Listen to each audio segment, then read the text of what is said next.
দেৱগ্ৰাম বুৰঞ্জীৰ এটা সোণালী পৃষ্ঠা।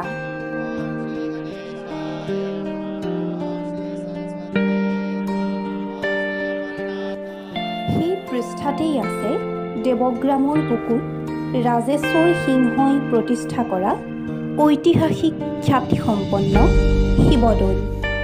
বুৰঞ্জীৰ বুকুত যাক কোৱা হয় নেঘেৰেটিং শিৱদৌল।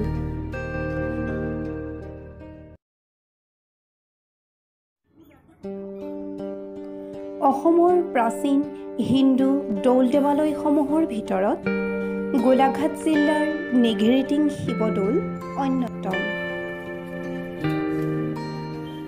মন্দিৰটোত উঠিবলৈ ৩ কুৰি ১৫টা খটখটিৰে উঠিব লাগে। ৩৭ নং ৰাষ্ট্ৰীয় ঘাইপথৰ পৰা ১ কিলোমিটাৰ উত্তৰে এটা সৰু পাহাৰৰ টিলাত অৱস্থিত। ঠাইখনৰ নাম নেঘেৰেটিং হোৱাৰ কেইবাটাও প্ৰবাদ পোৱা যায়। ইয়াৰে এটা হৈছে অত্যাধিক পৰিমাণে নেঘেৰী চৰাইৰ খুৰুং ইয়াত পোৱা গৈছিল, সেইবাবে নেঘেৰী, আৰু মন্দিৰটো পাহাৰৰ টিঙত অৱস্থিত, সেইবাবে এই ঠাইখনক নেঘেৰেটিং বোলা হৈছিল। এই মন্দিৰৰ নাম হ'ল নেঘেৰেটিং শিৱ মন্দিৰ। এই জেগাডোখৰৰ নাম হ'ল নেঘেৰেটিং, মানে ইয়াত নেঘেৰী মানে খোপা বন্ধা চৰায়ে বাস কৰিছিল, সেইকাৰণে নেঘেৰেটিং হ'ল। কিন্তু আচলতে লিংগেৰিটিং, সদাশিৱৰ লিংগৰ উদ্দেশ্য কৰি পেলাই লিংগেৰিটিং হ'ল। এই সদাশিৱ বানলিংগ। ইয়াত আপোনাৰ পঞ্চমন্দিৰ একেলগে আছে, শিৱ, দুৰ্গা, গণেশ, বিষ্ণু, সূৰ্য।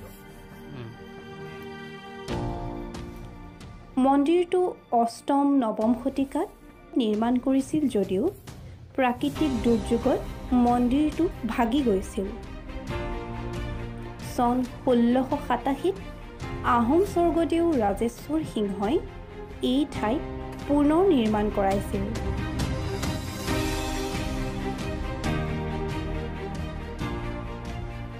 এইটো স্বৰ্গদেউ প্ৰতাপ সিংহই আৰম্ভ কৰিছিল, ৰাজেশ্বৰ সিংহৰ শিক্ষা। এই মন্দিৰ আমাৰ কুমাৰগাঁও বৰঠাকুৰ পৰিয়ালৰ ওচৰতে, বৰঠাকুৰ চুক বুলি কয়, তাৰ ওচৰত নৈ কাৰণতে আছিল। এই নৈয়ে পানী পৰা অকণমান অসুবিধা পায়, ইয়ালৈ আহোম ৰজা ইয়ালৈ বস্তু আনিছে, সপোন দেখুৱাইছে, সেইকাৰণে ইয়াত আনি পেলাই মন্দিৰ স্থাপিত কৰিছে। এই মন্দিৰটো নিৰ্মাণ কৰা মিস্ত্ৰীজনৰ নাম হ'ল ঘনশ্যাম খণ্ড। তেওঁ পুৰস্কাৰ দিবলৈ বিচাৰিছিল ৰজাই, তেতিয়া তেওঁ পুৰস্কাৰ ক'লে যে মোক পুৰস্কাৰ নালাগে, ইয়াতকৈ যাতে মই ভালকৈ বনাব পৰা আশীৰ্বাদ লাগে, সেইকাৰণে তেওঁ যাৱজ্জীৱন কাৰাদণ্ড দিছিল, মানে তেওঁ বন্ধত ৰাখিছিল, কিন্তু সকলো সুবিধা দিছিল। কথা বুজিছেনে? মানে ইয়াৰ নিচিনা ধুনীয়া আৰু ইয়াতকৈ ধুনীয়া হ'ব নোৱাৰে।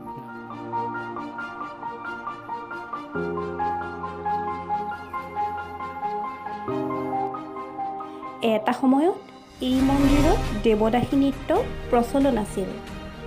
বহু নৰ্তকীয়ে ইয়াত নৃত্য কৰিছিল আৰু সেই নৃত্য চাবলৈ বহু লোকৰ সমাগম হৈছিল। সময়ত ইয়াত নৰ্তকীসকল নৃত্যও দিছিল। শিৱৰাত্ৰি সেই নগাঁও আছে, এতিয়া নহয়,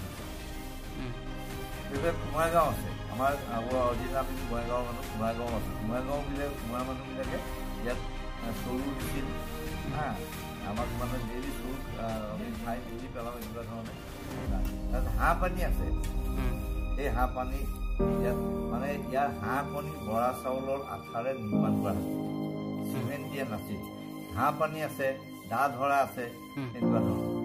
আৰু ইয়াৰ দেৰগাঁৱৰ চাৰিবা হ'ল এটা এনেকুৱা এটা নিৰ্ধাৰণ আছে, কাকদাং বাগদাং দাবি ডুবি দৰিয়া ছাগলী হেমাই।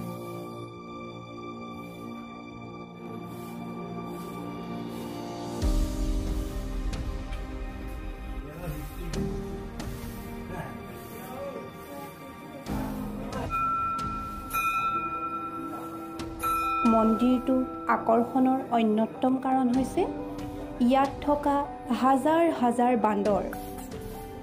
এই বান্দৰবোৰে মন্দিৰলৈ অহা পৰ্যটক তথা ভক্তসকলক আকৰ্ষিত কৰে।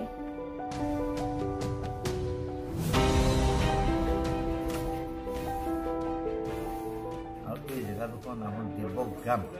দেৱগ্ৰাম নেগেৰিটিভ লুম। ইয়াত আমি বহুতৰ আগমন চাইছোঁ। সমুদ্ৰৰ পৰা আমাক ইয়ালৈ আমি আহোম ৰজা ৰাজচন্দ্ৰ বৰদলৈ দি আমাক ইয়াত বুজাই কৰিছোঁ।